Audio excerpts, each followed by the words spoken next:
Okay. Wow. I I've got you Yes. to talk to for it might be half an hour, 40 minutes, we'll see. It's been a little while since we did a podcast together. And I think the last one we did was what women want men to know, wasn't it? Something like that.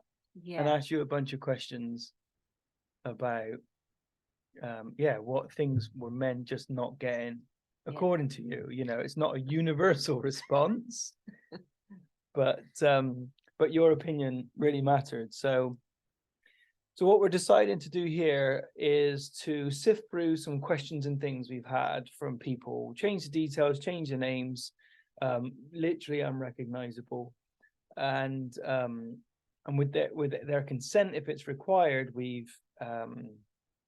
going to record the scenarios and just give a Ben and Kerry approach to how best to deal with that issue in the home, or what to look for, or what we hear about that scenario. Because what you'll see in these scenarios so often, it's a person trying to solicit your opinion or your vote for who's in the wrong, who's right. And there's always a much, much bigger picture than just one person's perspective, although that person's perspective really matters and has to be listened to and understood.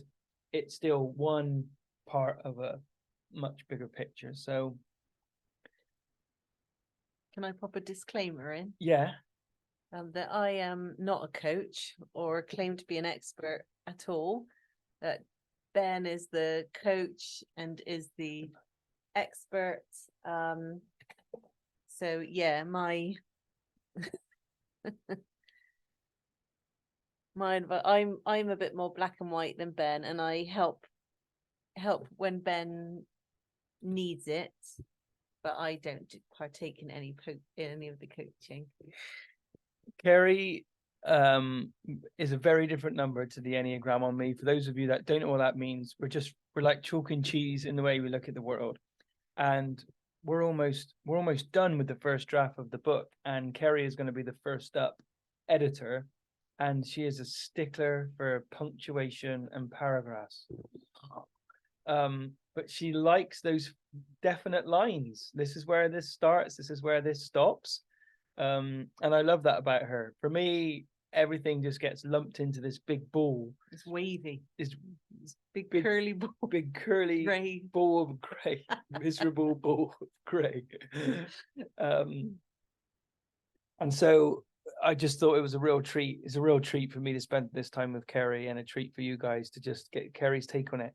Hey, you'll have your own take on this situation as well. We're not talking fact here. We're just almost attempting to take a scenario and help you see and learn how you might understand that better, tackle that in your own life if you had a similar situation.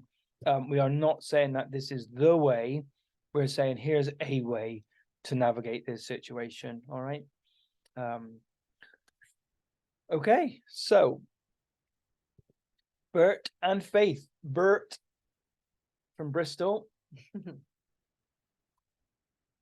and Faith from San Francisco. We're not getting along. And Faith was building a picture of Bert's unhealthy anger around the home. The idea of things not working out has just kind of circled around the relationship for a little while. And that's a scary place to be, actually, when you're both really on different pages and the subject of divorce and separation comes up often. These guys have kids as well, so it just becomes this overwhelming ball of unwieldy energy to learn how to get through and work through. Bert got a pay rise, and when Faith found out, the extra money was removed from his bank account and put into hers, because she didn't feel safe and she wanted access to resources, so that if things broke down beyond repair, she had an instant opportunity to leave, and to get herself to a place of what she saw was safety. All right. When they sent this message, he was just shocked that this would be the course of action, and that's where we're meeting these guys. So what is your take on that, Kerry? Well, my immediate response is what a wise woman. Yeah. I think, yeah, it's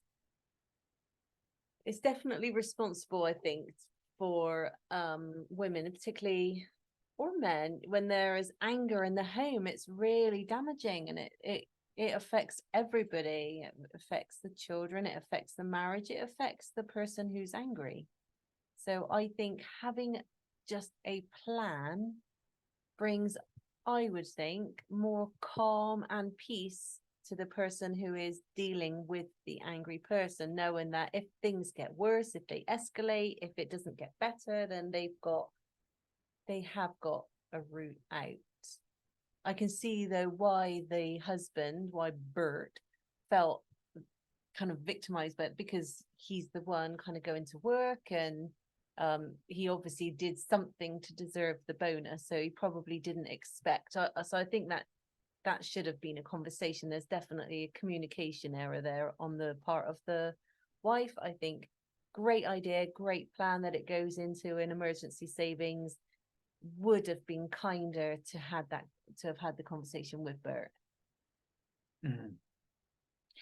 Yes. And we're almost getting this story a few steps down the road where things are already breaking down, and so money is taken in a place of fear and panic. And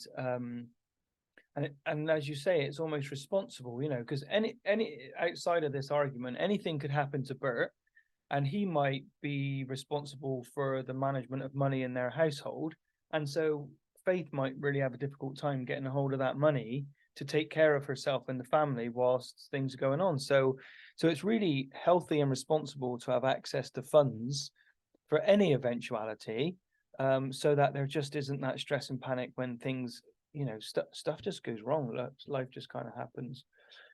On the side of where we move with this, it's almost, we wish that they could have put the money in for a different purpose. The money is being put in under a state of panic and fear and not wanting to have that conversation when things break down and communication breaks down. So you mentioned that having anger in the home is really damaging. So let's just look at that. Let's look at what might be going on for a couple when anger is in the home. What's your we take on it? could talk about anger in our home, because it is present. I think it's probably present in every marriage. And so what happens, obviously I don't get angry, but what happens is I think a good example is when you've been at work and you've had your head in the workplace for the day, and your work is very emotionally demanding. Yeah. And you have calls all day, and then you finish work. I arrive home with 3 hyper tired kids who want to report to you on their day and tell you exactly what they've been up to, or about an argument that they've had, or a big deal that's happened to them, and you're not in that place. But because you're their dad and you're a good dad, you listen to that, and it just chips away. You're not really ready, you're not really prepared for that. And then then we have dinner and it's crazy, and then we go into bedtime, and by then you're like done. You're just so tired that you get snappy and irritable. And what's come up as you're saying that is that I think it just happened yesterday. I was writing all day and I just wasn't quite ready for the transition from you guys getting home to you guys have been out for the whole day doing your thing, and then we were in completely different places, completely different energies to reconnect. And I was working right up to the last minute because I wanted to get something finished, and the consequence of that was I just felt imposed on and demanded of, and I had calls as well, so listen to me, and that there's my own work in there as well of being able to create that healthy boundary, not when you come home, leave me alone, but you have to finish work at a certain time and prepare yourself.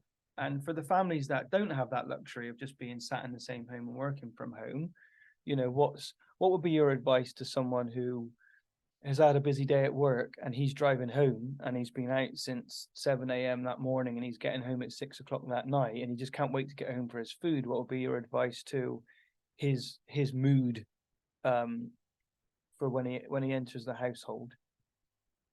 It would be know yourself so that you can know what you need to do in order to get into a better place. Yeah. So I know you, and I always say to you, please meditate after you finish work. Just that there needs to be a gap, and for a lot of people that gap is the travel home. So make sure that you are listening to a filling podcast, or have some time in silence, or run through things that you're grateful for, and really try and let work go. So try not to rush things so that you leave work in a state of stress. You want to, if you can, try and leave work in a state of calm, so that to make that transition easier. Yep. Great. Let's talk about Faith's role here, because this is a common issue and it's very easy to point the finger and say Bert is angry, and if he just deals with his anger, everything will be okay. You just touched on it with the amount of emotional capacity I've got. Of course, when you guys come home, I'm looking at you, although you've been with the kids all day, I'm looking at you as a source of getting what I need. I see you as a source of emotional income, and of course you're flagging as well, like, oh, I'm exhausted, I need some time to myself to replenish my resources. And when I'm empty, it starts to become unclear that I'm looking at you in that way. So let's look at, rather than be on the conclusion of he's just angry and he needs to sort it out, what can Faith be doing to be bringing love and to be making more of an impact and taking some ownership of this, rather than just be the victim of it? Yeah, that's a really good question. I know that I have a tendency, which is wrong, to just withdraw and save you. So I will step in and take over with the kids, which isn't always the right thing. But I think definitely, I said that the angry person needs to know themselves and what they need, but it's really important that the spouse knows him or her as well, and can help support them by seeing what they need. So telling you to meditate, and just, again, communication. If you're feeling, we have like a bit of a amber system, don't we? So if we're starting to feel empty, if we're starting to feel drained, if the kids are starting to really affect our mood and the amount we give is depleting, then we say, just letting you know I'm on amber. So the other person has warning that they need to sort of step in a bit more if they can. This is he wants connection time with her. And as they're married, technically she has a responsibility to help him meet those needs. So this kind of situation with Bert and Faith builds up over weeks and weeks and months. This is not like an in the moment issue. We're seeing a symptom here of a bigger problem that for years she's been busy with the kids, and kids demand that sense of priority. And she or he or both are just not making that daily priority of, look, let's connect, let's have 15 minutes.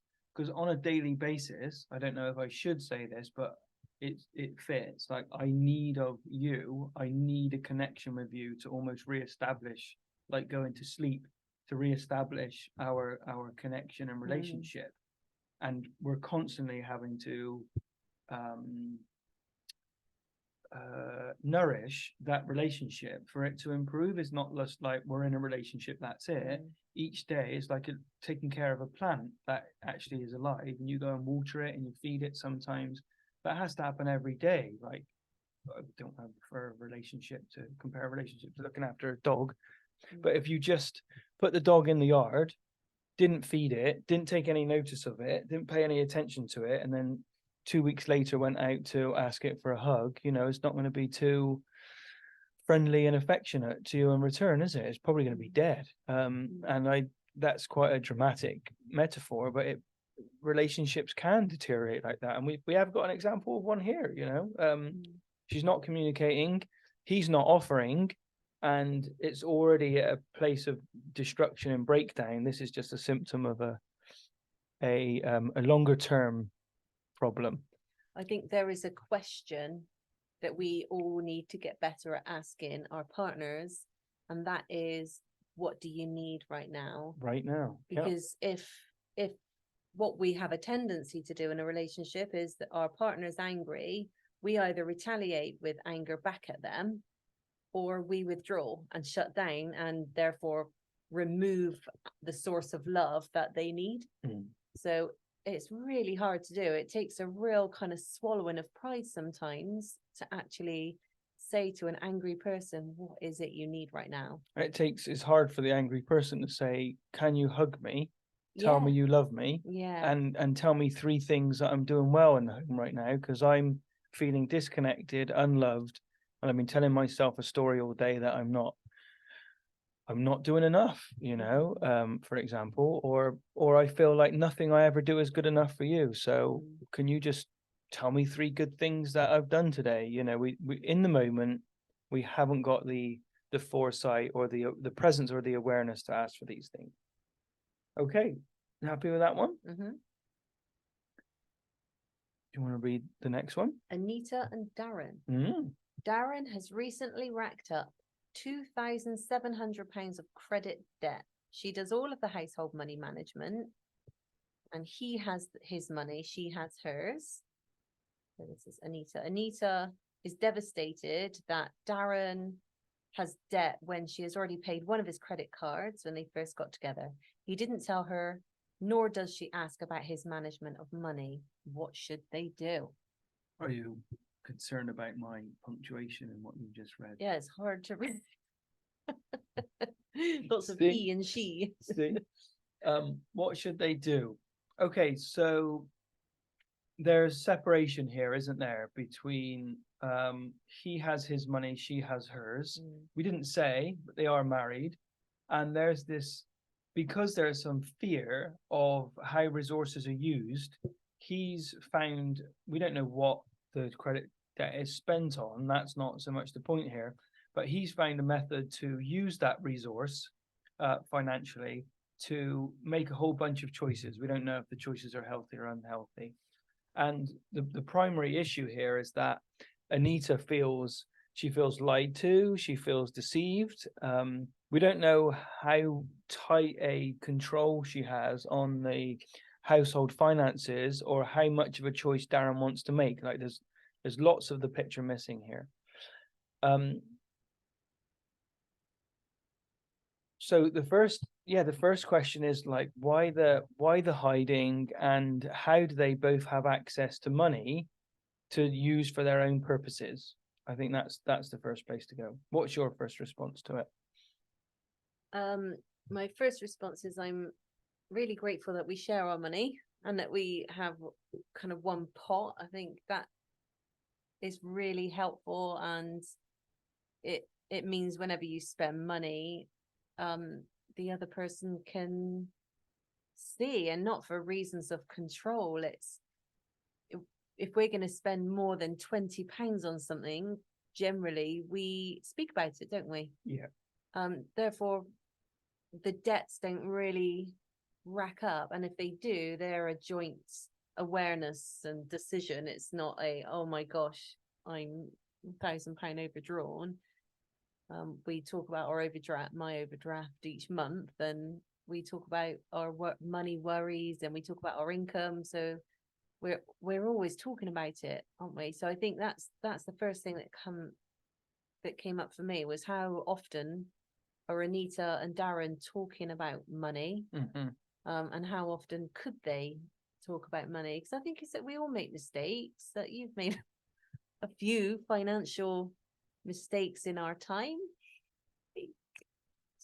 But they were never a big deal because I was always aware of them.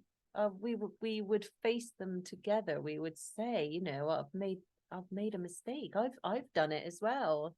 Can't remember when, but I know I've made financial mistakes in work as well, and it just eats you up because if you don't talk about it, the guilt and the shame and the worry of being caught just eats you alive. Yeah, so that's you've right. just got to really woman or man up and admit your mistake. And you're painting the picture here of, you know, he's racked up that debt, and we know that I know these people, and he just wouldn't be, yay, cool, yeah, I've got access to money, I don't care. You know, that's when you listen to this information, it's really easy to start to define who's the perpetrator and who's the victim, who's the baddie, who's the goodie. And that's just is simply not true. We don't know the cause of that money. But transparency, openness, and that discipline of regular communication around how money is being used is really, really important. If you don't have that transparency and openness, it breeds separation, it breeds division, it breeds confusion. And people have stories like, well, I don't want to tell him what to do, or she's too controlling, or I don't really care about money. Money's not important to me. But you can make a choice to go and live on a mountain, keep some mountain goats, and, you know, never pay any council tax and live without money. That is a choice. You're making a choice to live in a society where we use money. Money is helpful, and you use it pretty much. Most people pretty much use it every day. So the conversation of should we or shouldn't we use it is kind of null and void. You are using it.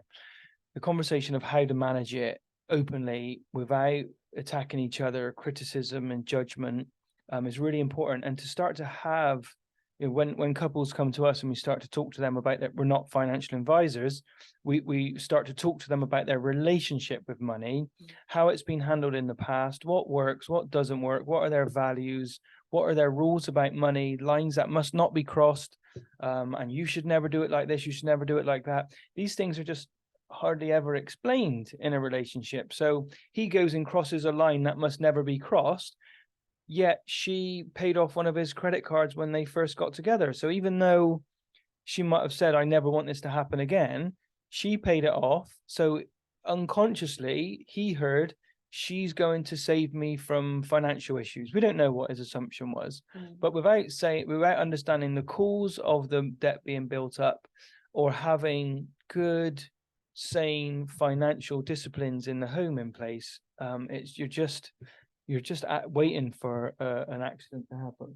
I think another thing to have a conversation about in the relationship is what triggers you to spend money, because often spending money is to put a plaster on a wound, isn't it? I know for myself, if I've had a hard week, or if I'm feeling tired or hormonal, going into town and buying coffee and, you know, going to the supermarket and buying some nice luxury food, it just like that fills me up to the brim.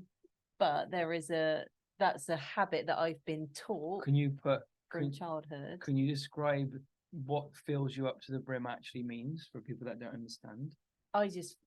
It cheers me up. It makes you feel better. Makes me feel better. There you go. Yeah. Which is not always a good thing or a helpful thing, but it's important to talk about that.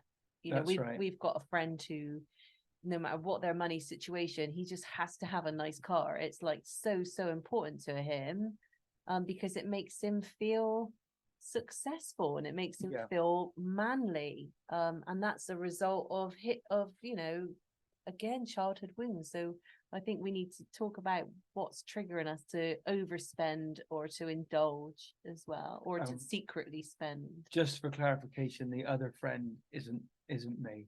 No. Just so they know. You don't have a nice car, I do. I have a car. It just doesn't, not as nice as it doesn't look like yours. We've actually shared a car for literally as long as we can remember. We've had a car, and we've sensible logistics and good planning, it was unnecessary to have one until Yeah. we've literally been gifted one recently, so I can get to jiu-jitsu Mm. on my own. You know, how fast I drive. One more piece on the mistakes part. We tend to make mistakes for a whole bunch of reasons. One reason I want to focus on here is you just don't understand. You don't understand how to manage money well. You don't understand your relationship with money. You don't understand the purpose of money. You don't know how to value money. You haven't been taught how to successfully take care and manage. It's just a resource. And the mistakes I made were built up of lots and lots of fear and denial and misunderstandings and using money or property at that time to kind of inflate the sense of my worthiness, to inflate a sense of my value, and I couldn't really see. I would say that I wasn't at the time, but I was absolutely doing that. Otherwise, what need would I have to have wanted to be so financially successful so quickly? We're not saying don't be financially successful quickly. We're just asking to ask questions about what need is that really serving and why is that important to you, and what the need does that serve and why is that important to you. So mistakes are usually made because there are missing elements in your education around money. So on the flip side, making mistakes about money gives you an opportunity to learn a whole bunch of stuff and pay lots of money back to the people you owe it to. So there's a wonderful component of humility if you handle your mistakes with humility.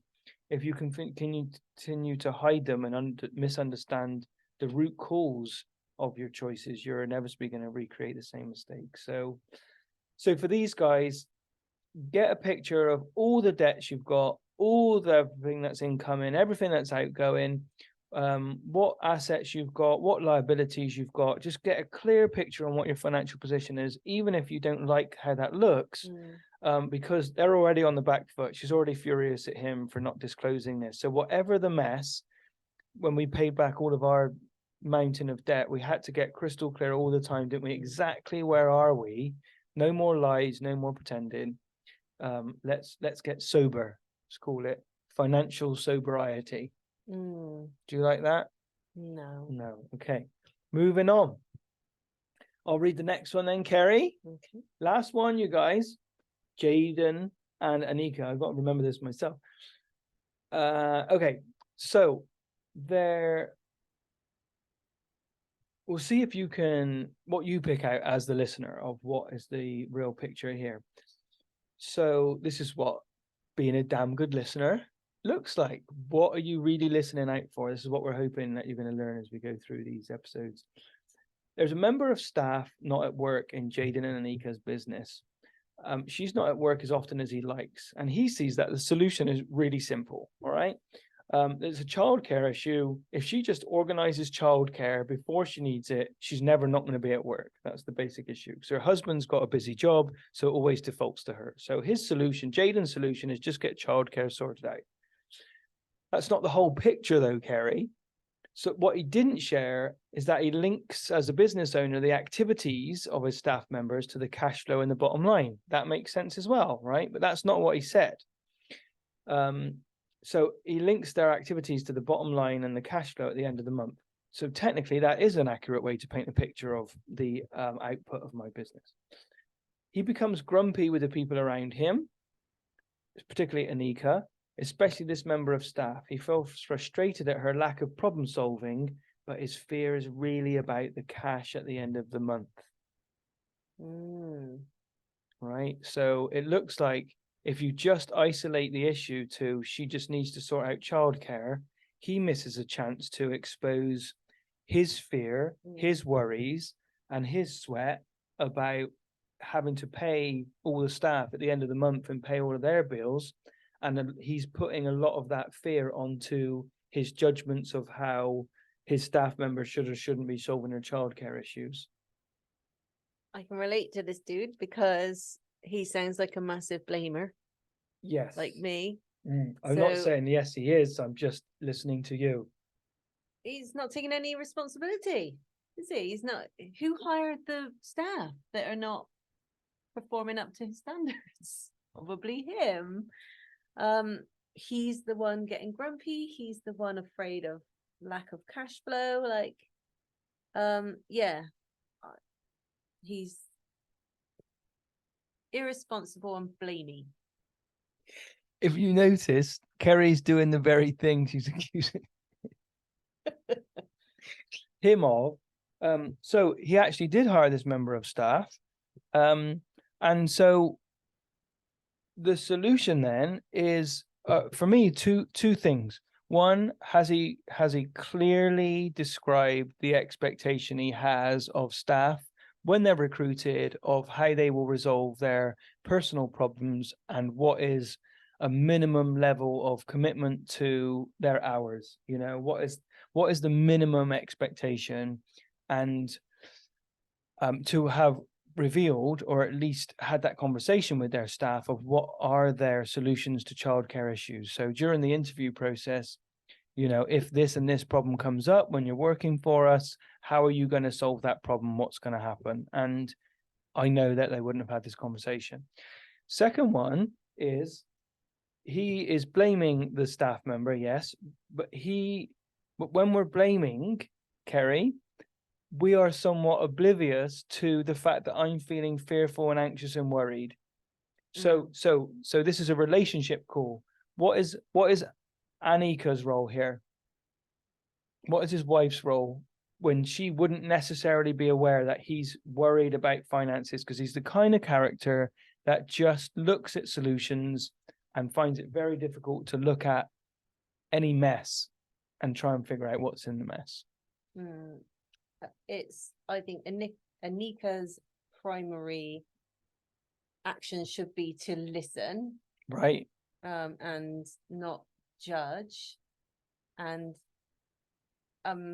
sort of trying not to, but also working out who this might be. And I just want to say I love you if it's who I think they are. you're listening. I'm starting to feel bad now that I've called him an absolute blamer. But you accuse blamers with a smile on your face, and you're doing the blame him, so it's quite funny. That's all right then. But yeah, so I think it's important that Anika listens to him, but doesn't listen to the criticism and jump to solve the problem, because it needs to be a joint thing. It needs to be a conversation of what is the problem and what are our choices. Anika might not want to give her children over to more childcare. You know, those years of being a mum are precious and sorry, yeah, Anika is not his member of staff, that's his wife, sorry. Yeah, so but the member of staff might not want to give her kids over to childcare. Oh, I see. Yeah, sorry, that was my fault.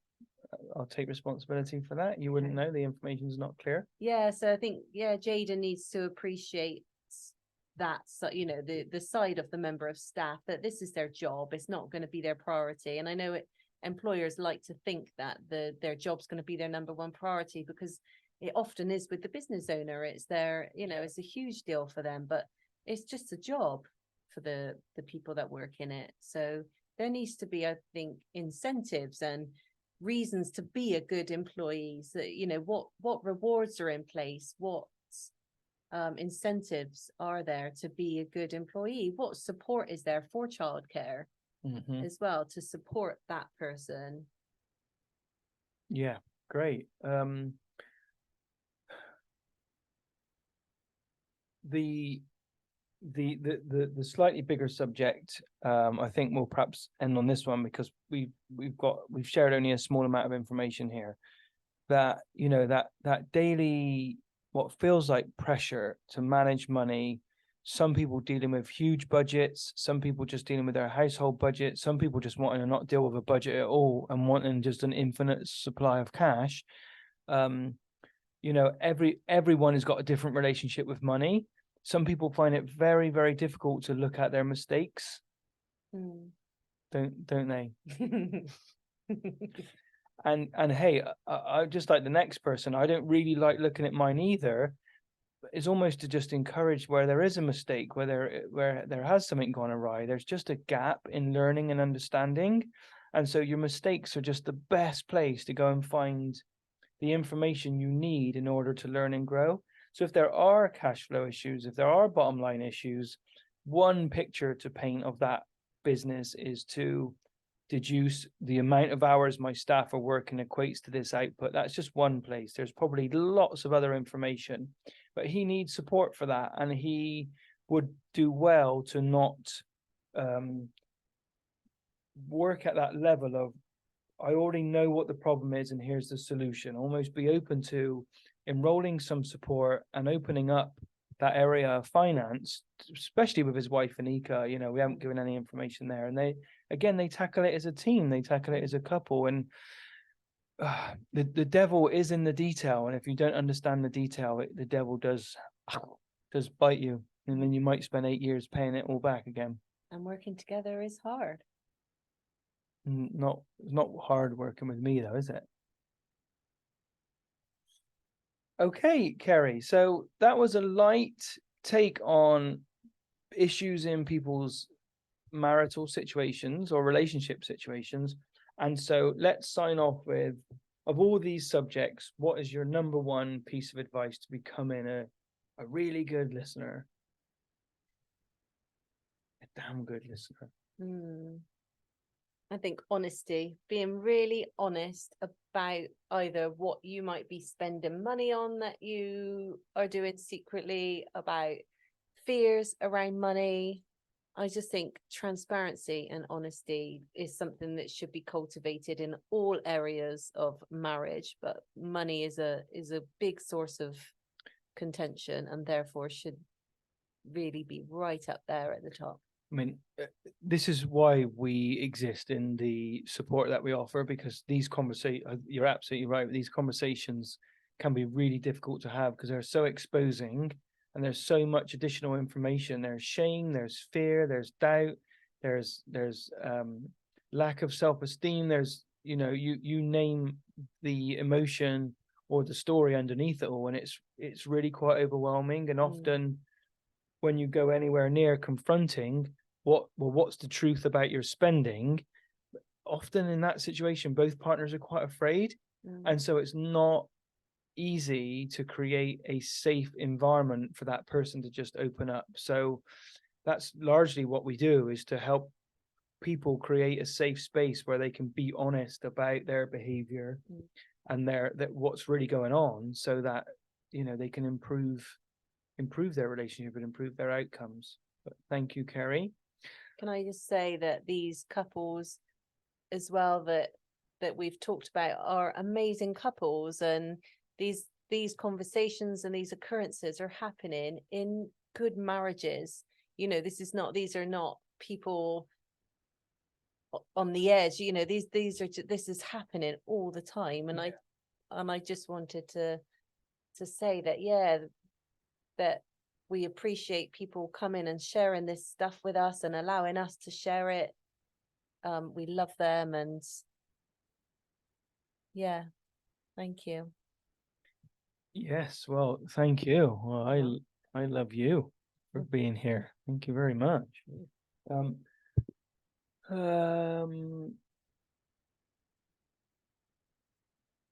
just not sure what my takeaway is because I knew this information.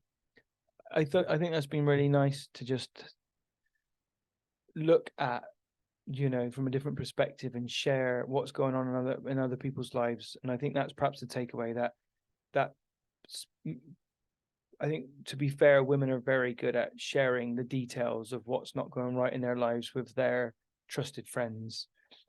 Men, not so much. Men carry this way more of a wound of I'm alone, I'm out the front, I need to be doing it this way, I should be doing it this way. So they're less likely to open up about the challenges they're facing and the confusion that they have. Men are more likely to hide it and conceal it. Not that they're bad, it's just not what guys do, is sit around and talk about their emotions and open up about the places where they feel inadequate and stupid and, you know, and a lack of understanding. Men just don't have that kind of conversation. You know, for a guy to say, I'm really struggling with managing my finances.